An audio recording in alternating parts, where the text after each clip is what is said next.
Përshëndetje të nderuar teleshikues, jemi ritakuar si çdo të martë në emisionin GDP. Në këtë emision do të flasim për skemat subvencionuese për blegtorin dhe bujqësin. Të ftuar në studio unë kam zotin Irfan Tarelli, drejtori i përgjithshëm i politikave të bujqësisë dhe zhvillimit rural pranë Ministrisë së Bujqësisë. Do të diskutojmë për masën e përfitimit, skemat e të tjerë, por më përpara ndjekim një material.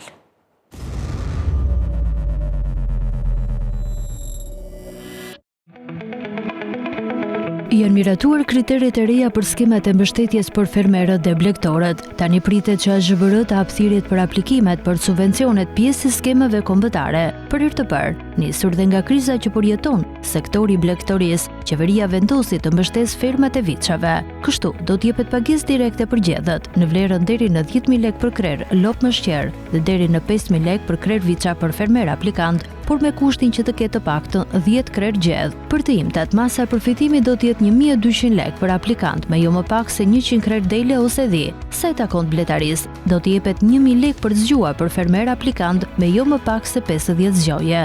Ndërsa për kultivimin e perimeve, do të jetë 200.000 lekë për hektar. Në rast se masa e përfitimit përgjysmohet për kalimin e kufirit të vendosur për bashkimet e fermerëve, pagesa do të bëhen në masën 100%. Në këtë mënyrë, ashtu si edhe vitin e kaluar, skemat janë motivuese për bashkimet e fermerëve.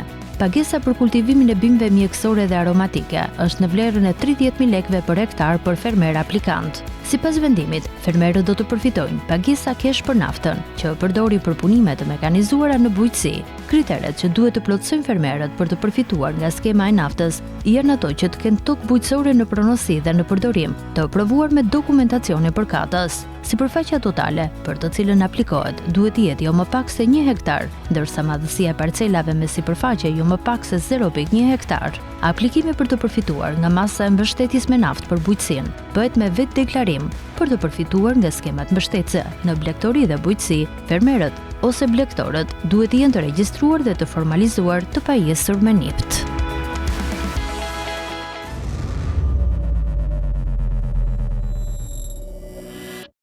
Ndoqëm këtë material informues mbi skemat subvencionuese në bujqësi dhe blegtori, por më gjërësisht për na folur për risit, kam kënaqësinë të kem në studio zotin Irfan Tarelli, drejtori i përgjithshëm i politikave të bujqësisë dhe zhvillimit rural pranë Ministrisë së Bujqësisë. Zoti Tarelli, ne pam nga inserti një material informues në lidhje me skemat, risit, por në mënyrë më të detajuar. Çfarë ka të veçantë skema e 2025-s? Skema e vitit 2025 në fakt rikonfirmon shumicën e masave mbështetëse që janë aplikuar dhe në 2 vitet e mëparshme, sepse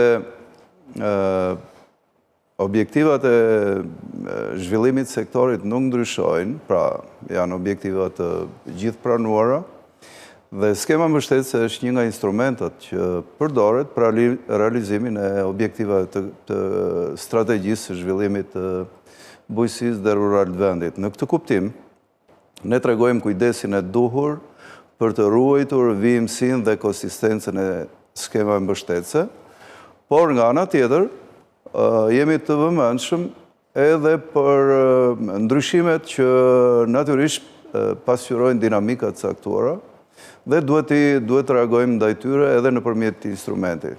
Pra, për ta thënë më thjesht, në dallim nga skema e vitit kaluar, ne kemi përfshirë subvencionin e fermave të gjedhit për prodhim mishi. E thënë ndryshe për viçat majmëri. Pra, në dallim nga praktikat e mëparshme që futesh përfitonte mbështetje vetëm lopët e qumshit ose mëshqerat, si e them me fjalë tjera tufa bazë në tufa riprodhuese në blegtori, si vjet përfshihen në subvencion ose në pagesa direkte edhe viçat për majmëri. Dhe kjo bëhet jo rastësisht, sepse ne jemi në dallim nga prodhimi i qumshit që ka tregus relativisht të mirë të furnizimit tregut të brendshëm, në furnizim me mish nga kryesisht nga gjedhi, po edhe nga bagtitë e imta në fakt, jemi deficitar. Pra, kemi ende sasirat konsiderueshme që importohen. Pra, për t'i dhënë një impuls zhvillimit të këtij në sektori, nëse do ta quanim kështu, kemi futur edhe këtë lloj incentive për fermat blegtorale. Nga ana tjetër, përfshirja e kësaj pagese bën të mundur që fermat e vogla, pra se ne nuk kemi në fakt tufa ose ferma të specializuar prodhim mishi. Pra mishi prodhohet edhe nga tufat normale të mbashtrimit djedhit. Në këtë kuptim, kur themi numëri minimal i përfitimit është 10 krerë, pra në qoftë se të themi një fermë blegtorale ka 5 krerë lop dhe ka 5 viça, automatikisht bëhet përfitus sepse skemat duhen parë lidhura me njëra tjetrën. Ky është ndryshimi i parë. Ndryshimi i dytë ndodh në prodhimin e perimeve në sera. Deri tani ne kemi bërë pagesën për hektar. Tani kemi shtuar edhe pagesën për ata fermerë që implementojnë kontrollin biologjik të dëmtuesve. Dhe kjo nuk erdhi rastësisht, është një punë 2-3 vjeçare, nisur edhe me ndihmën e disa projekteve, kryesisht një projekti që zbatohet nga Gjermania, nga Gizi, mbështet Ministrinë e Bujqësisë dhe fermerët, dhe tashmë janë pjekur kushtet që një numër fermerësh kanë filluar të zbatojnë kontrollin biologjik të dëmtuesve, i cili është një kontroll alternativ ndaj atij me pesticide tradicionale.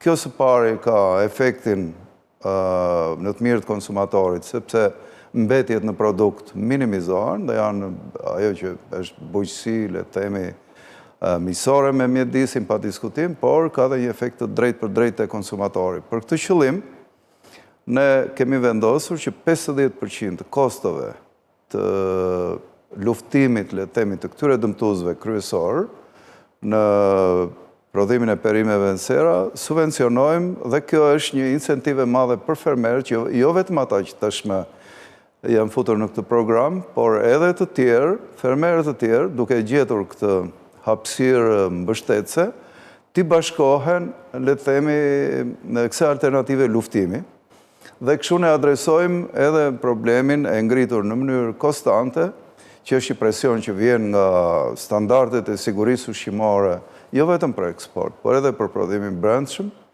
që të prodhojmë produkte me sa më pak mbetje. Dhe nga ana tjetër efektet në mjedis që janë pa nga dëmtuesit.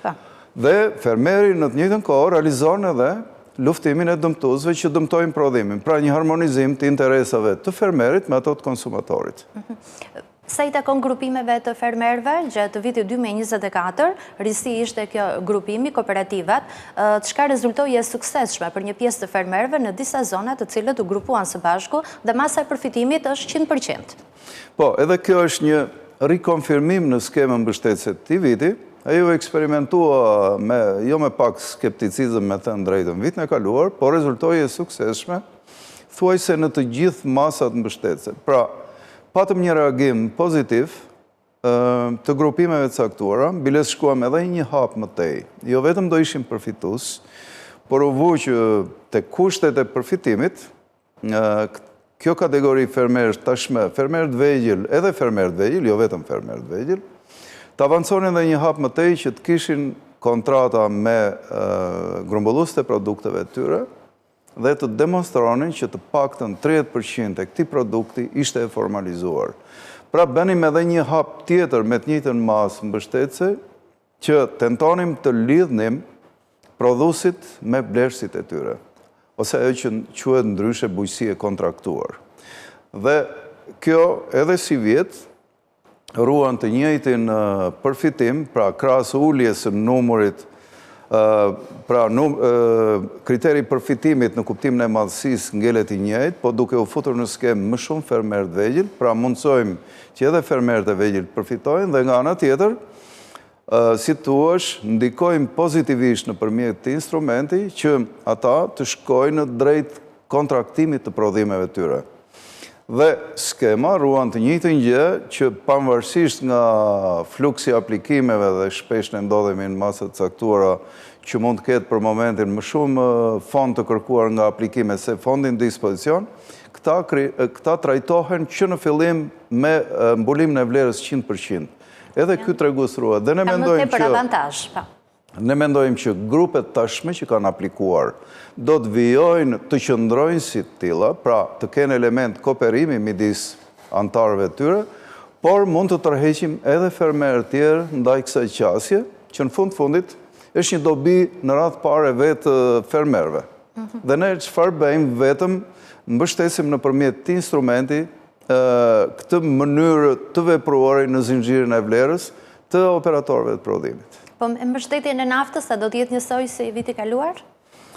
Në fakt, ne nuk bëjmë ndonjë ndryshim të madh, por edhe aty mbajmë edhe konceptin e grupeve. Pra, shoqëritë e bashkëpunimit bujqësor, po edhe grupe informale fermerësh, ne i motivojmë që të aplikojnë së bashku dhe në rastin e naftës, kushti është që du të përmbushin është të mbjellin një kulturë të vetme, dhe kjo jo rastësisht kulturë të njëjtë është fjala, kulturë bujqësore të njëjtë, dhe kjo bëhet për të minimizuar efektet negative që vinë nga fragmentimi i madh i tokës. Dhe natyrisht kjo i çon pastaj në kryerjen e shërbimeve për kulturat bujqësore, shërbimet përbashkëta, pse jo, edhe drejt asoj që theksuam dhe më parë, drejt shitjes së të njëjtit produkt. Pra, ne mundohemi që nëpërmjet një instrumentit vetëm të kemi impakt pozitiv në 2-3 aspekte, jo vetëm injektim të ardhët e fermerëve, që është dhe qëllimi kryesor i pagesave direkte, por të përfitojmë edhe efekte tjera pozitive nga grupimet. Ju thatë në fakt që toka është e copëzuar, është me ligjin 7501 që problematika të ndevijojnë, shumica e tokave ashtu janë të shpërndara, ndaj dhe këto grupime fermerësh, do t'jetë një risi, por do t'jetë edhe një dobi për ata, të cilët ju thatë që janë edhe më të avantazhuar, përsa i përket subvencioneve në masën 100%. Zoti Tarelli, po sa i përket dokumentacionit, shpesh fermerët shkojnë në minutat e fundit për të bërë aplikimet përkatëse, por çfarë duhet të kenë? Cilat janë disa nga kriteret bazë? Tani, kjo varion nga masa në masë. Për shembull, te masat e blegtorisë, që përfshin gjedhin, përfshin baktit e imta, por edhe bletarin, është kusht përfitimi që kafshët duhet jenë matrikuluara. Dhe dokumentacioni këtu që ata paraqisin është thuajse 0, një numër llogarie, dhe ne këtë vit po mundohemi që të ndërlidhim më mirë se më parë të dhënat e sistemit RUDA, i cili është një sistem që administrohet nga Ministria e Bujqësisë dhe strukturat e saj, dhe fermerët duhet jenë të vëmendshëm. Pra, përveç se të përmbushin, le të themi, numrin minimal të krerëve që kanë në fermat e tyre, kjo është e rëndësishme të jetë pjesë e sistemit. Pra, të ketë matrikullim për secilin prej kafshëve. Për dinamikën që ka, le të themi, aktiviteti bujqësor apo blegtoral, mund të ndodhë që për moment në aplikimit të kenë ende kafshë të reja të pa matrikuluara, fjala vjen. Në këtë rast kërkohet ata të bëjnë matrikullimin nëpërmjet veterinerëve zyrtarë të zonës, në sistem shfaqet numri faktik që ata kanë dhe në këtë rast nuk ka asnjë vështirësi, ata deklarojnë numrin e krerëve, konfirmohet nga sistemi dhe ata janë, le të themi, plotësojnë të gjitha kriteret për masën e përfitimit. Pastaj, procedura që ndjek AZHBR janë tjera, sepse shoqërohet edhe me verifikim terren e tjera, por fermeri me kaq, le të themi, dhe depoziton ose ngarkon në sistem edhe numrin e llogarisë për cilën do të bëhet transferimi i vlerës përkatëse. Ka masa tjera pastaj, nëse flasim për serat apo bimë medicinale, ku ata duhet të demonstrojnë qartësisht një plan i vendosjes serës ose i parcelave për cilat kanë aplikuar. Kjo depozitohet, pra janë dokumenta të thjeshtë, ndërsa për masën e naftës, natyrisht kërkohet dokumentacioni i pronësisë, i përdorimit në format ndryshme të qiramarrjes, i cili ngarkohet në sistem. Pra, që lejon pastaj strukturat AREB-et, Agjencisë Rajonale të Ekstensionit Bujqësor, dhe përfundimisht AZHBR-n e cila administrojnë gjithë sistemin, të përpunojnë dokumentacionin e ngarkuar në sistem, të bëjmë për llogaritjet e vlerave përkatëse, dhe le të themi mbi këtë bazë ato përpunojnë edhe metodologjinë për verifikimin e saktësisë të aplikimeve sipas një metodologjie shumë strikte. Se i takon në bimëve aromatike edhe medicinale, por edhe bletritësve për kosheret? Për kosheret aplikohet e njëjtë procedurë si për baktit, si për gjedhjen dhe baktit e imta, pra kushti është që bletarët të kenë të regjistruar në sistem përsëri, në sistemin RUDA, numrin e koshereve që ata ka një matrikullim të veçantë që nënkupton që për çdo koshere ka një numër unik dhe ata duhet ta kenë edhe këtë në sistem. Pra, ne po mundohemi që gjithë bazat e të dhënave, gjithë informacionin që administrohet në regjistrat publik, le të themi ta kryqëzojmë dhe ta bëjmë funksional për një trajtim sa më të lehtë dhe sa më të shpejtë të gjithë aplikimeve, dhe tani ne jemi në situatën që presim rreth 70.000 aplikime. Pra, këto janë punë që në mënyrë mekanike, në mënyrë manuale, kërkojnë shumë kohë, po për këtë arsye vinë në ndihmë përpunimi elektronik i dënave. Pra, për të lehtësuar në kohën sa më të shpejt mundshme dhe fermerët të përfitojnë në vlerat përkatëse si përfaqes ose numrit të krerëve që aplikojnë të marrin përfitimin që mundson kjo skemë mbështetëse. Është përcaktuar një datë kur do të nisi edhe aplikimet? Ne jemi në përpunimin dhe bashkërendimin me Akshin, që bën ndryshimet që ne bëm këtë dhe përmirësimet që bëm në këtë skemë, natyrisht duhet të përkthehen në gjuhën e teknologjisë dhe jemi në hapat e fundit dhe menjëherë do të miratojmë udhëzimin përkatës, pra ka një udhëzim që përveç vendimit qeverisë që u miratua javën e kaluar, udhëzimi përcakton në detaj jo vetëm afatet, por çdo hallk të procesit dhe i vjen në radhë parë në ndihmë fermerëve që aplikojnë, që ata të kuptojnë qartësisht të gjithë procedurën e ndjekur, dokumentacionin, pra një lloj siç njihet edhe ata që administrojnë gjithë sistemin, njihet dhe fermeri me të njëjtën transparencë, pra për të bërë palë, për të bërë bashkëpunues që procesi të realizohet sa më shpejt me transparencën e nevojshme dhe me plotësimin e gjithë kritereve që kërkon vendimi i qeverisë. Pra, siç thash, ne shumë shpejt do të miratojmë udhëzimin përkatës, i cili do të bëhet publik me një herë, dhe pastaj Ministria e Bujqësisë bashkë me strukturat e veta, me AZBR-n, me agjencitë rajonale, do të organizojë edhe një fushat informimi, pra gjithkush nga fermerët të ketë gjithë informacion në dorë, që në plotësimin e dokumentacionit dhe bërjen e aplikimit, të cilën e sugjerojnë të bëhet pranë agjencive rajonale të ekstensionit bujqësor, sepse aty gjejnë dhe mbështetje nga specialistët pranë këtyre agjencive. Pra, edhe nuk e lejon me fjalë tjera fermerin të bëjë gabime në aplikim, i cili pastaj mund ta çojë drejt skualifikimit, nëse i bën gabim, ose edhe përfitimit të pjesshëm. Pra, deklarimi që bën fermeri në aplikim nuk mund të korrektohet më vonë.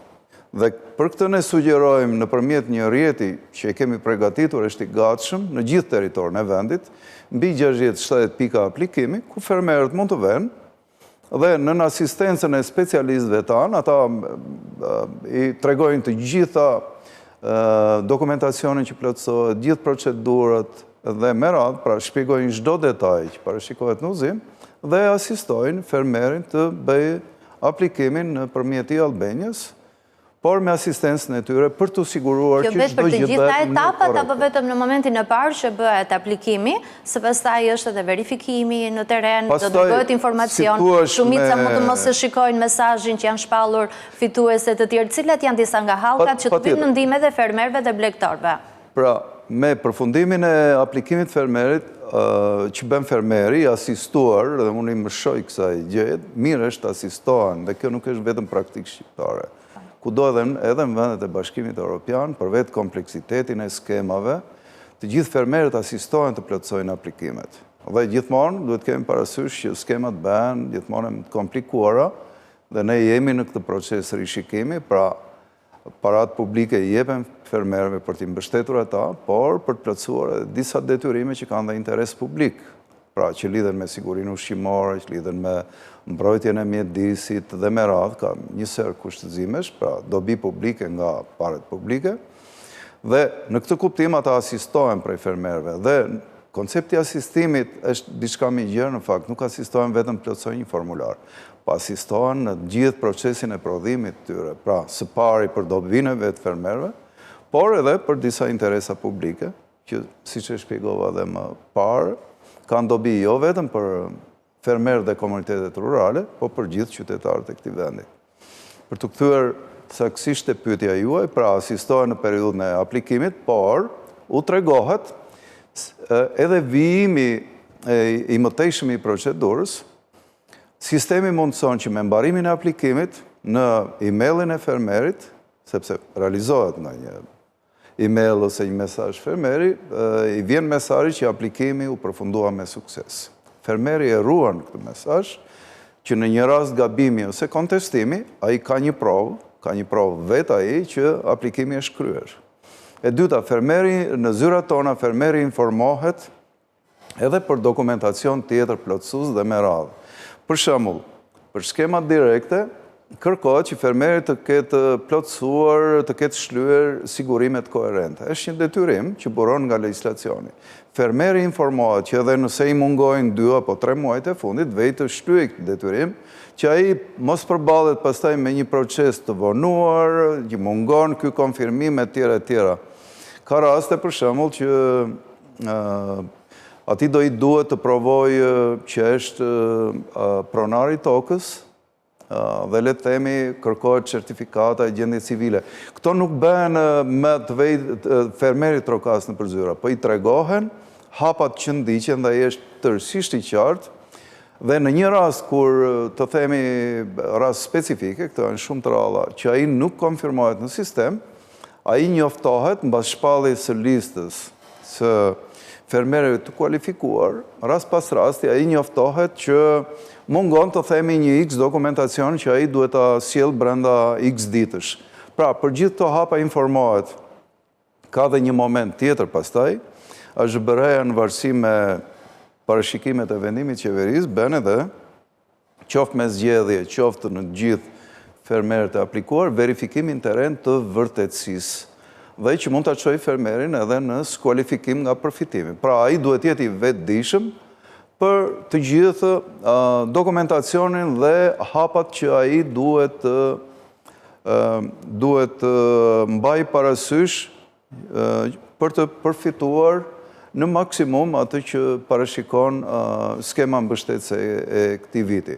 Dhe specialistë tanë të cilët trajnohen dhe janë të trajnuar vetë për specifikat që ka uzimi, janë në pozicion të mirë për t'ia thjeshtuar, për t'ia thënë me gjuhë të kuptueshme, dhe pse jo për t'i asistuar edhe në proces, sepse detyra e strukturave të këshillimit që ne kemi është eksaktësisht kjo, tërësisht struktura në ndihmë fermerëve, që ata të realizojnë jo vetëm le të themi proceset normale në fermat e tyre, por të përfitojnë edhe nga fondet publike rast pas rasti, siç është për shembull skema e pagesës direkte që po lançohet tani. Cili është objektivi që ka vendosur Ministria e Bujqësisë sa i takon skemave subvencionuese për 2025-ën, ku pritet të jetë edhe numri më i madh i aplikimeve?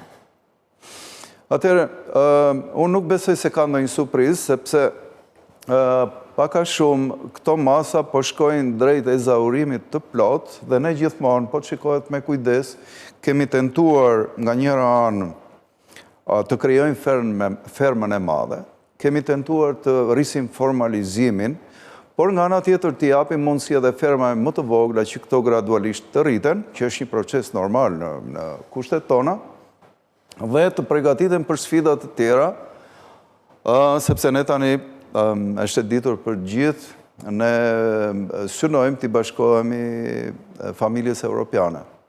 Pra, ku sektori ka përfitimet të konsiderueshme, këtë e themi nisur nga praktikat e vendeve tjera që janë antarësuar para nesh. Pra, fondet e Bashkimit Evropian janë të konsiderueshme, por nga ana tjetër duhet vetëdijtësohemi dhe ne po punojmë për ditë, strukturat tona të asistuar edhe nga shumë donatorë, po punojmë për ditë që të bëjmë një projekcion afatgjatë të përfitimeve që do të ketë bujqësia, sektori bujqësor nga antarësimi në Bashkimin Evropian. Por, kjo është vetëm gjysma e fabulës, gjysma tjetër kërkon që ne të plotësojmë një serë angazhimesh, sepse politika e përbashkët evropiane e shikon bujqësinë si një aktivitet shumë dimensional, pra jo thjesht një aktivitet ekonomik, por e shikon të lidhur me konsumatorin, me mbrojtjen e konsumatorit, pra për të ofruar ushqimet sigurta, që plotësojnë të gjithë standardet. Por e shikon nga ana tjetër, edhe të lidhur me mbrojtjen e mjedisit, pra ne duam një mjedis të shëndetshëm dhe bujqësia është ndër ato sektorët e ekonomisë që aktiviteti i cili është tërësisht i lidhur me mjedisin. Pra, prodhon efekte negative ose pozitive nëse orientohet dhe mbështetet si duhur, në mënyrën e duhur, ndikon të pejsazhi, ndikon të koncepti i zhvillimit rural në përgjithësi, por është edhe një sektor që kooperon, që bashkëpunon, bashkëjeton shumë mirë edhe me sektorë tjerë, në rastin tonë për shembull turizmit, dhe ne do të shikonim, duhet të shikojmë bujqësinë të lidhur me gjithë to specifika dhe për të marrë më të mirën e mundshme edhe nga procesi i antarësimit. Gjithsesi, ne mendojmë që numri i aplikimeve si vjet do të jetë edhe më i madh se vitin e kaluar. Pra, vitin e kaluar ne mbështetëm mbi 67.000 fermerë. Nuk është ezauruar ende numri i fermerëve që duhet vinë skemat tona, ne kemi ende potencial. Dhe një nga qëllimet që ne po rishikojmë skemat tona është të rrisim numrin e masave mbështetëse. Pra, e them me fjalë të tjera, të trajtojmë edhe sektor të tjerë të rëndësishëm, prioritar të bujqësisë apo të blegtorisë, të rrisim numrin e përfituesve, të rrisim shkallën e mbështetjes gjithashtu.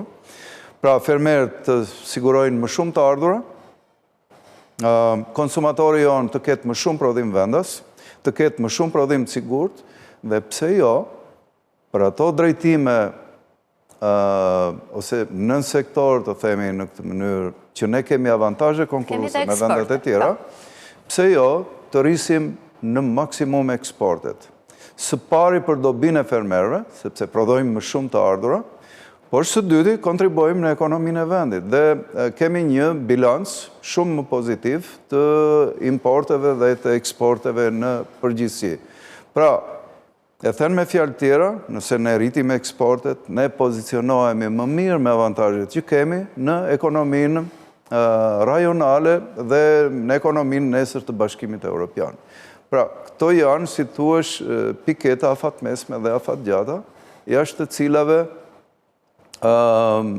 nuk ka shumë hapësirë për të humbur kohë. Pra, ne duhet të shikojmë veten gjithnjë më shpesh si pjesë e ekonomisë rajonale dhe padyshim në këtë aspekt përfitimi për fermerët tanë, përfitimi për vendin është në maksimumin e mundshëm. Pra, shfrytëzojmë më mirë potencialet prodhuese që kemi, duke treguar kujdes për natyrën, për mjedisin, për ekosistemin përgjithësi dhe padyshim për të siguruar ushqim të mjaftueshëm, ushqim të sigurt për konsumatorin vendas në radhë parë, por edhe për nevojë për kërkesat në rritje, edhe nga shtimi i numrit të turistëve, që do ketë, supozon, ndër të tjera dhe një ofertë ushqimore të rritur. Zoti Tarrelli, ju e thatë që antarësimi në Bashkimin Evropian do të thotë më tepër fonde për bujqësinë, një sektor i rëndësishëm për ekonominë shqiptare, por dhe më shumë siguri edhe për konsumatorët. Po me fondet e IPARD-it, çfarë po bëhet? Për IPARD-in, unë mendoj që është dhe në informacioni i mjaftueshëm, pra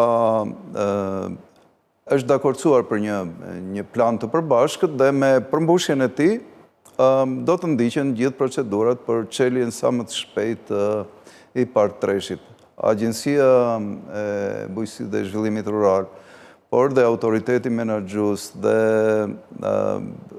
NAO, që është zyra që përfaqëson vendin në raport me Bashkimin Evropian, janë duke punuar për ditë që të plotësojnë kriteret tashmë të dakordsuara.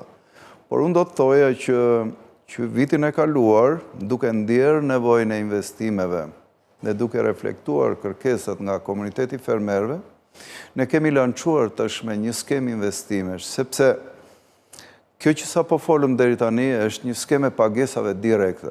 Dhe në fakt, po të shikojmë edhe praktikën që aplikohet aktualisht në vendet e Bashkimit Evropian, paketa e mbështetjes për fermerët ka 3 komponentë në fakt.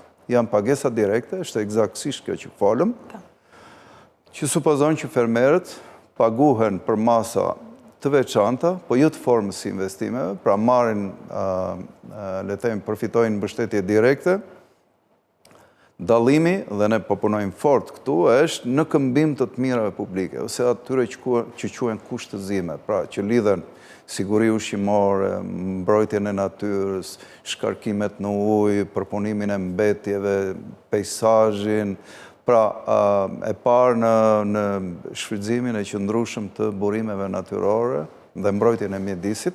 Kjo duhet siguroj, domethënë çdo zhvillim duhet siguroj këtë, dhe nëpërmjet pagesave direkte mundohemi që në këmbim fermerët të plotësojnë, le të themi duke e trajtuar, duke zbatuar praktikat e mira bujqësore, dhe legjislacioni jonë gjithmonë po avancon për të bërë pjesë të këtij procesi. Komponenti i dytë është komponenti i investimeve.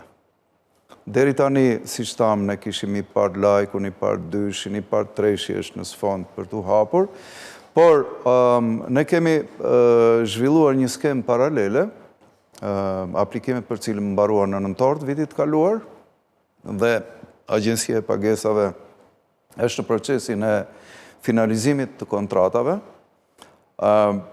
Kjo lindi si nevojë e kërkesë fermerëve për më shumë investime në fermat e tjera. Pra, komponenti i pagesave direkte supozohet që është injeksion në të ardhurat e fermerëve, e them me fjalë tjera ta bëj biznesin e fermerëve fitim prurës, por jo detyrimisht të çon në zhvillim, në rritje të madhësisë, në rritje të biznesit. Janë investimet ato që kontribuojnë në këtë drejtim, dhe ne identifikuam disa masa mbështetëse në skemën e investimeve të lançuar dhe që është në proces implementimi, së pari që ka të bëjmë me ngritjen e serave të reja. Pra, fermerët patën akses për të aplikuar për grande dhe marrin deri në 50% të vlerës investimi për serat e reja. Të njëjtën gjë bërëm për stabilimentet blegtorale, pra për stallat, për gjedhim, baktineim, shpendët dhe kështu me radhë. Një mas tjetër ishte për rrjetat anti-breshësh, sepse në vitet e fundit ne kemi pas jo vetëm fenomenet rënjët breshi, po edhe dëmtime në fermat tona, dhe zgjidhja më e mirë është, le të themi, ky lloj investimi, pra është një mbulesë rrjetash, i cili siguron cilësinë, mbrojtjen e prodhimit edhe në raste të tilla. Kjo aplikohet kryesisht në drur frutor, në agrume dhe në vreshta. Një mas tjetër ishte për mekanikën, dhe këtu ne patëm aplikimet më të mëdha, dhe kjo ndodh jo rastësisht, sepse gjithë jemi dëshmitar që për shkak të migrimit nga zonat rurale, sidomos të të rinjve, ndihet nevoja për fuqi punëtore. Dhe një mënyrë për adresimin e saj është rritja e shkallës mekanizimit, dhe përveç kësaj mekanizimi rrit dhe rendimentin e punës. Pra e bën fermën më fitipruese, pa diskutim. Dhe këtu patëm numër shumë të madh aplikimesh, jo vetëm për traktor, por edhe për agregat dhe për pajisje të tjera. Dhe kjo do të jetë në vëmendjen tonë edhe për të inicuar instrumenta të tjerë të posaçëm mbështetës për mekanizimin bujqësi, i cilin vetvete është edhe një atraksion për të rinjtë.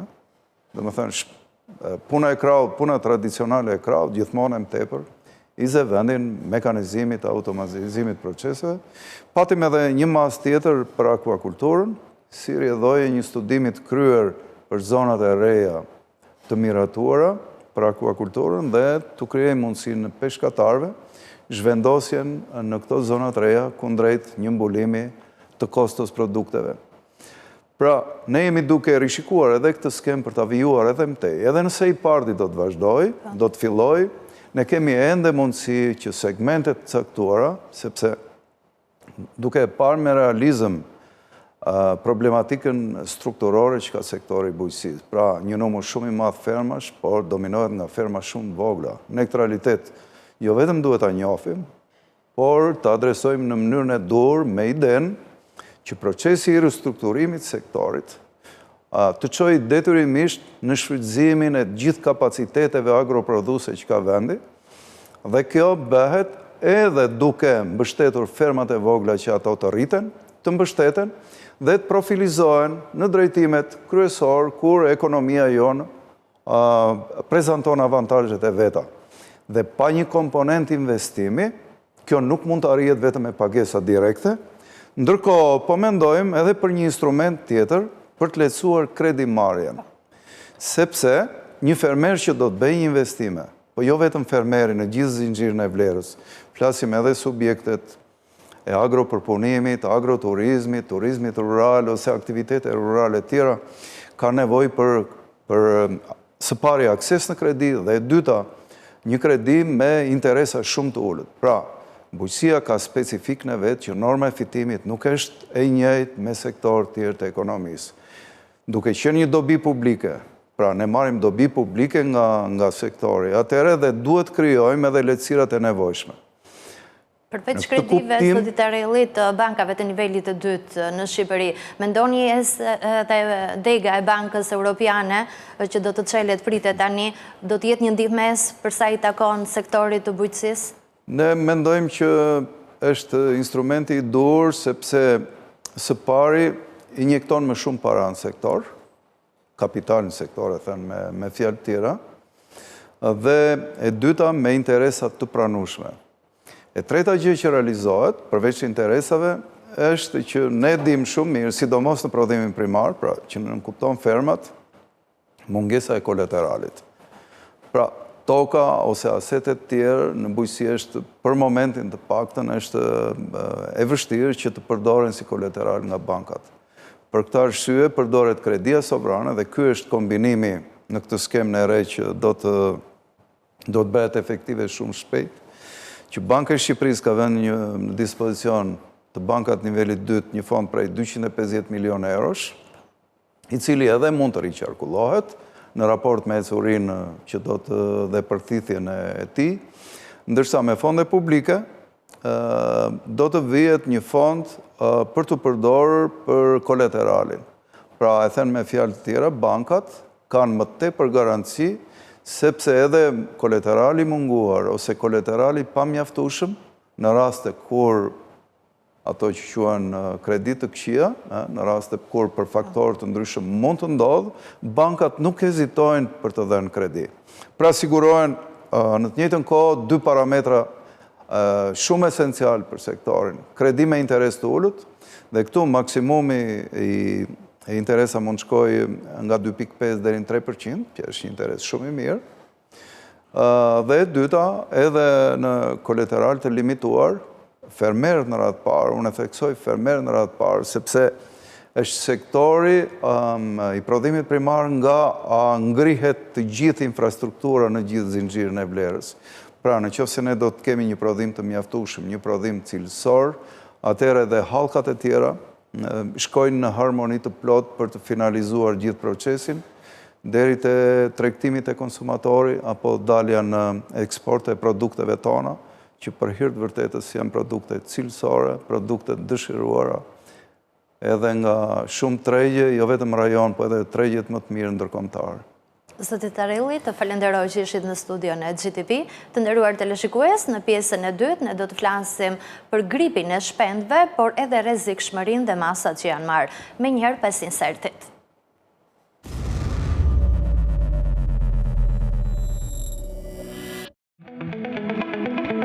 Lajmi me diskutuar që po shkakton panik nëse duhet konsumuar mishi i pulës dhe vezëve lidhet me gripin e shpendëve në vendin ton. Kohë së fundmi janë shënuar ngordhje masive pulave. Një stabiliment është vendosur në karantinë në Durrës, pasi është raportuar ngordhje masive pulave dhe zogjve. Ministria e Bujqësisë bëri të ditur se kjo fermë është prekur nga gripi i shpendëve, njohur në gjuhën veterinare si sëmundja e influencës aviare tipi H5N1, ku raportohen për mbi 70.000 shpesë të ngordhur dhe të asgjësuara. Ndërkohë për 68 stabilimente të tjera janë njoftuar të marrin masa mbrojtëse. Ministria e Bujqësisë gjithashtu ka urdhëruar ndalimin e importit të shpendëve të gjalla, zogjve, vezëve, të mishit dhe në produkteve të tjera nga Çekia, Polonia, Belgjika, Bullgaria, Gjermania, Hungaria, Moldavia, Italia dhe Bosnjë Hercegovina, pasi këto shtete janë të prekura nga influenca aviare. Gripi i shpendëve është i rrezikshëm sepse mund të prekë dhe njerëzit, ku më të rrezikuarit janë fermerët dhe punëtorët e stabilimenteve. Virusi transmetohet përmes kontaktit të drejtë për drejtë me shpendët e infektuara, si dhe përmes mishit ose vezëve të pagatuara. Specialistët thonë se nuk ka rrezik nëse ushqimet janë të gatuara në temperaturë të lartë. Gjithsesi, në rastet kur virusi i tipit H5N1 kalon tek njerëzit, jep simptoma që prekin kryesisht traktin respirator, ethe, koll, por dhe pneumoni. Megjithëse ka disa lloje të gripit të shpendëve. H5N1 është virusi i parë i gripit që infektoi njerëzit. Infeksioni ndodhi në Hong Kong në vitin 1997. Shpërthimi ishte i lidhur me trajtimin e shpendëve të infektuar.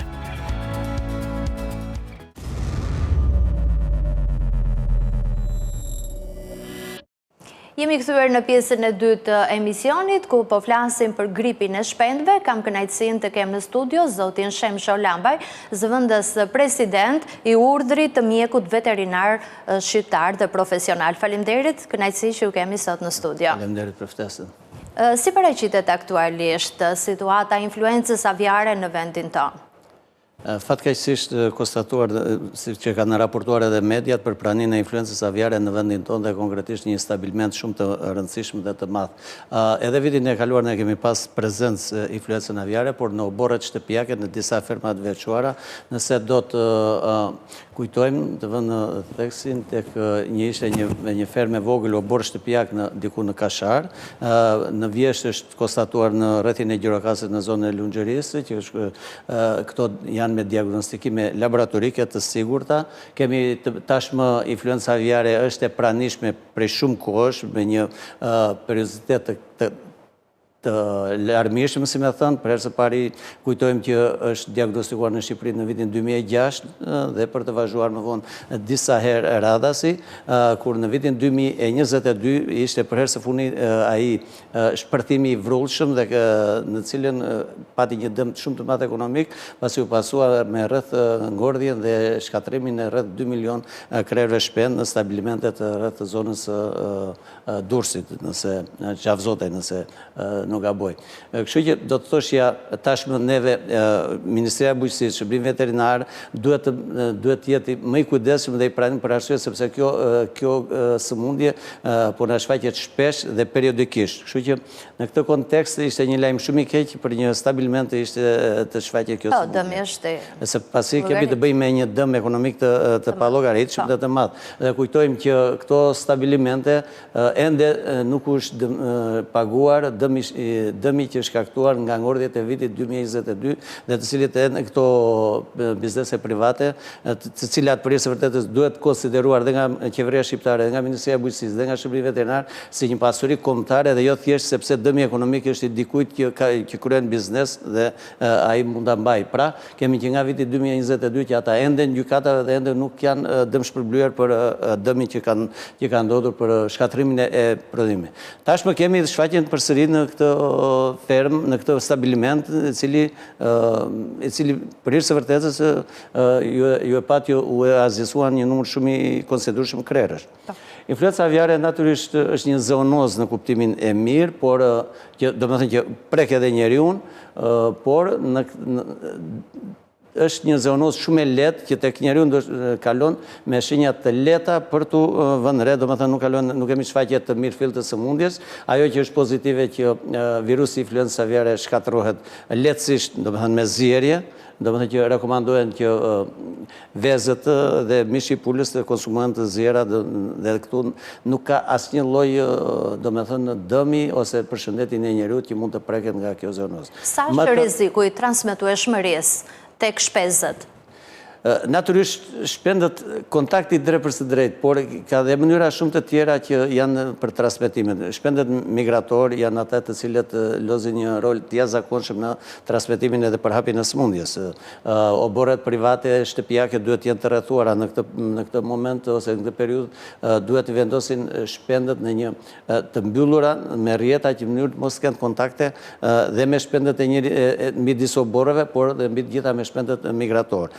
Gjithashtu në stabiliment e masat e biosigurisë duhet jenë në alert dhe për këtë është ndërgjegjësimi dhe Ministria dhe AKVB-ja, domethënë Drejtoria e Përgjithshme e Autoritetit Kombëtar të Veterinarisë dhe Mbrojtjes së Bimeve duhet jetë e gjithë zinxhiri veterinar duhet jetë në një alert jashtëzakonshëm për të dominuar situatën. Ka vaksina? Influenca aviare deri sot, nëse jam i saktë, numërojnë rreth 15 nën tipe. Do më thënë kemi në këtë rast kemi H5N1, që ndoshta ky konsiderohet nën tipi më patogen, do më thënë më i vrullshëm, më i shpërthyes. Para disa vjetësh kemi pas dhe H7N8, H1N1, do më thënë janë disa tipe të tilla dhe duke qenë se virusi krijon mutacion, të menjëshme, ka aftësim për të shndruar ai zinxhiri i famshëm i RNA-s dhe i virusit, atëherë është e vështirë për të gjetur vaksina dhe ende nuk ka një vaksinë të mirëfillt për influencën aviare në këto momente. Vetëse masat e biosigurisë duhet jenë në maksimum. Punojësit që punojnë në këto stabilimente të shpendve, sa të rrezikuar janë? Ekspozimi për një kohë të gjatë i këtyre personave që manipulojnë me kafshët, me pularit, me mete, duke u ekspozuar vazhdimisht, janë më të rrezikuar se të njerëzit e tjerë që kanë një kontakt më të lehtë, të vetëm, do të thosha, ndërsa ata që kanë të përditshëm ekspozimin, e kanë të vazhdueshëm, janë shumë tepër të rrezikuar dhe për të prekur. Në këtë moment, ose në këtë, si me thënë, duhet të shtuhet alerti, duhet kujdesi ndaj vetes në mënyrë që të lahen shpesh, të kenë veshjet një përdorimshme. Kjo vlen edhe për Shërbimin Veterinar Shtetëror, të cili përveç së vërtetës ka një punë shumë të vështirë për jo vetëm monitorimin, por edhe kontaktin me të tillë agent që në një farmase është zoonoz, do të themi, dhe ekspozimi i vazhdueshëm, tham e rrit mundësinë që ky person të preket. Për hir së vërtetës, ne Shërbimi Veterinar kemi pa mjetet mungojnë, jenë në gjendje, do thosha, jo të mirë për të përballuar situatat, infrastruktura mungon, veshjet një përdorimshme përgjithsisht janë në një mungojnë. Shërbimi Veterinar do t'i duhet që të lëvizën veterinar, mjekët veterinar do duhet të lëvizën me makinat e tyre, me dispozicion për të shkuar, për të hapi gropat dhe nuk kanë një infrastrukturë të mirëfillt mbështetëse që të lehtësoj maksimalisht punën e tij. Unë do thosha që sot po flasim shumë për një botë, një shëndet që është shumë e domosdoshme. Domethënë dhe është imediate që shëndeti publik, të cilët mjekët veterinar për hir të vërtetës janë në pararojën e këtij ruajtjes së shëndetit publik, do të thosha që së bashku me mjekësinë humane bëjnë një kompletim të ruajtjes së shëndetit publik dhe mjekët veterinar në tërësi janë ata të cilët janë në vijën e parë të frontit të kontaktit me sëmundjet, sepse shumica e sëmundjet vijnë ose nga ushqimet ose nga kafshët. Po, në fakt, influenca aviare është shfaqur në 1997 në Hong Kong së pari. Kështu që do të thosha në kuadër të një shëndet, një botë, një shëndet, Shërbimi Veterinar të shikojë me prioritet dhe për së vërtetës kujdesi ndaj tij është në nivele shumë të ulta. Unë do të thosha që nga ana e Ministrisë dhe konkretisht Zëvendësi i Ministrisë së Bujqësisë në muajin nëntor është premtuar dhe shtën me të madhe dhe në mënyrë taksative, si thua që do të paguhet trupës veterinare, do të paguhet ajo quhet dëmi i shëndetit. Duke qenë të ekspozuar ndaj sëmundjeve, ata duhet marrin diçka një vlerë më shumë dhe më herët kjo ka qenë, është ndërprerë para shumë vitesh, për të ruajtur shëndetin e tyre, veten e tyre, si më thënë. Dhe u tha që në muajin janar kjo do të fillojë, nuk e di sa është shuma, por po shkojmë në mars dhe nuk ka ende asnjë dritë jeshile për të dhënë dhe për të dhënë një vlerë diçka më shruar mjekëve veterinar në mënyrë që të mbrojnë shëndetin e tyre në radhë të parë, por dhe të inkurajojnë për të punuar më me devotshmëri dhe më me pasion punën, se natyrisht kur ke një pagesë më të mirë dhe ke një shpërblim më të mirë, natyrisht edhe motivimi është më i lartë. Dhe çfarë duhet bërë aktualisht për të evituar të rrezik të madh që mbartë hapes në njëshi, të paktën për vendin ton, ku kemi stabilimentin në Durrës, që janë mbi 69 mbi 70.000 krerë që janë azgjësuar, ndërkohë edhe janë hequr nga tregu edhe një sasi e konsiderueshme e vezëve. Thë që është një dëm shumë i madh, sepse dhe ky stabilment është goditur edhe në vitin në 2022, dhe thashë që ende nuk kanë marrë dëmshpërblimin në vitin 2022, do të thënë kjo është një goditje shumë e rëndë për shpendarinë, dhe ndaj thashë që duhet parë si një pasuri kombëtare, jo si person që e ka vetëm pronari i këtij stabilimenti dëmin dhe vazhdon, sepse indirekt dëmtohet edhe ekonomia shqiptare. Në fundit jemi dhe në një vend që po flasim shumë dhe për turizmin, dhe ne nëse nuk harrim të kemi produktet tona të sigurta dhe vendase për të ofruar turistëve, atëherë çfarë turizmi ky mund të jetë? Ka ndaluar importi nga disa vende. Natyrisht ato ka urdhra për ndalimin në vendet të cilat është shfaqur influenca aviare. Edhe kjo ndoshta duhet ishte bërë dhe më herë, sepse themi që kemi gati një vit që prezenca e influencës aviare e kemi pat pothuajse në mënyrë të vazhdueshme. Ka dhe shumë vende që janë edhe pjesë e Bashkimit Evropian. Po, natyrisht, virusi nuk njeh kufi, dhe sëmundja nuk njeh kufi, aq më shumë sëmundja tilla shumë shpërthyese. Këto nuk mund të themi që tani me shtektimin, me shpendët migratorë, periudhën e pranverës dhe të vjeshtës, po rritet ndjeshëm mundësia për të shpërthyer sëmundja.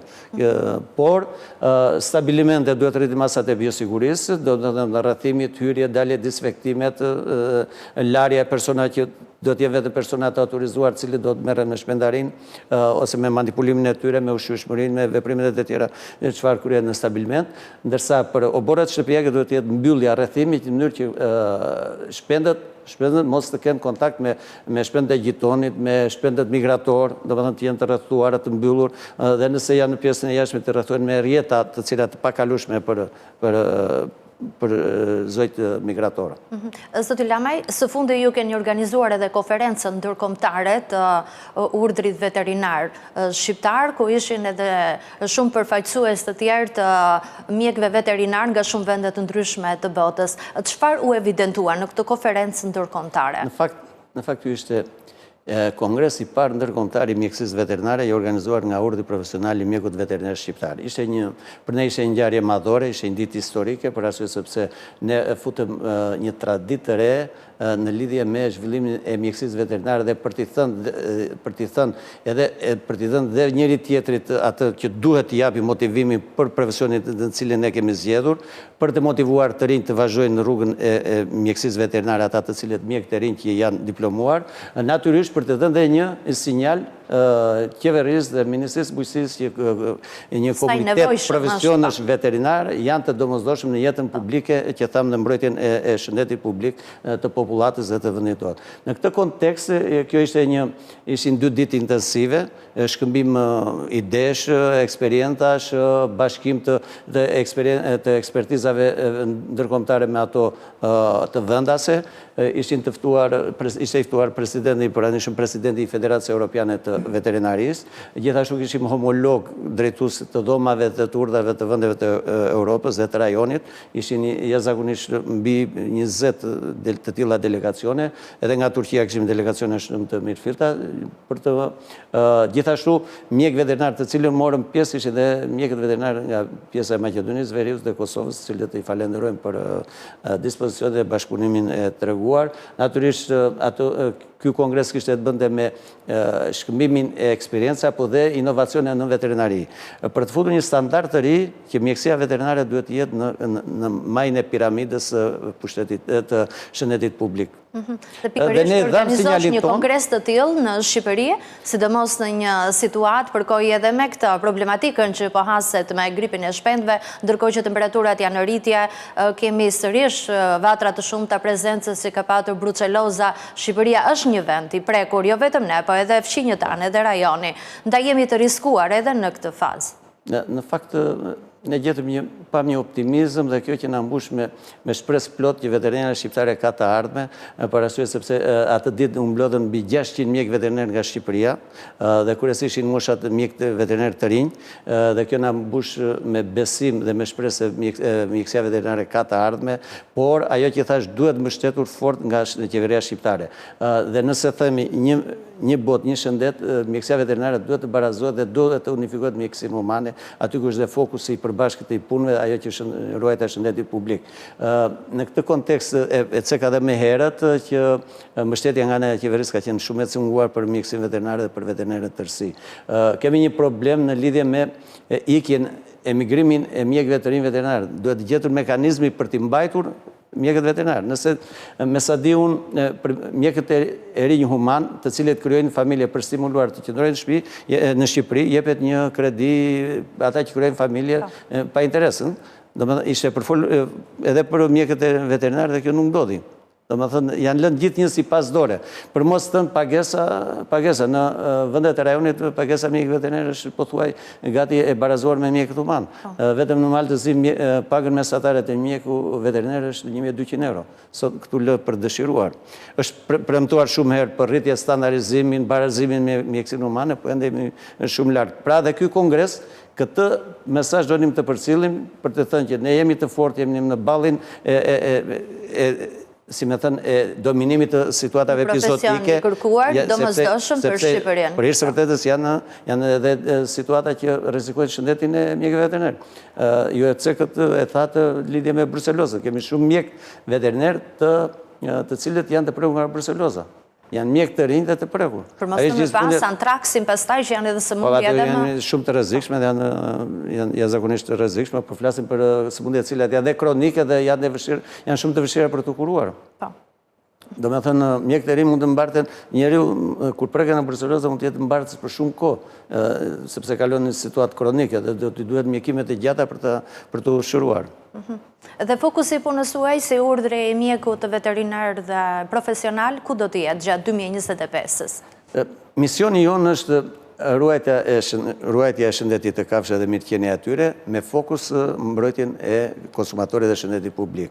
Dhe në këtë mision e detyrat dhe qëllimet tona i kemi të mirë përcaktuara dhe të qarta, që ka të bëjë me atë që quhet edukimin në vazhdim, trajnimi për të dhënë mjekëve të rinj veteriner, për të dhënë atë edukimin e vazhduar, atë që cilësor dhe bashkohor dhe që i paraprin edhe nesër futjes në Bashkimin Evropian edhe shkëmbimit e eksperiencave të njëjta dhe praktikës veterinare, do të thonë unifikimin e praktikës veterinare dhe profesionit e mjekut veteriner me standardet europiane. Për këtë organizojmë trajnime të vazhdueshme gjatë gjithë vitit. Si që thash, jemi munduar që të ikim nga jo trajnimet standard, thjesht për thënë janë trajnime, por për të dhënë trajnime me lektor ndërkombëtar dhe inovacionet e reja në fushën e mjekësisë veterinare. Për ta bërë një profesion edhe nga të rinjt mjaft të kërkuar, ta përafrojnë, ashtu si edhe mjekët që mos kemi, jo vetëm e kësaj të mjekëve që kanë ikur jashtë, po ashtu siç thatë edhe ju, edhe shumë veterinarë janë larguar për të punësuar në vende të ndryshme. Zoti Lamaj, unë të falenderoj që ishit me mua sot në studio në GTP. Së nderuar teleshikues, kemi ardhur në fund të emisionit GTP edhe për këtë të martë, miru takofshim.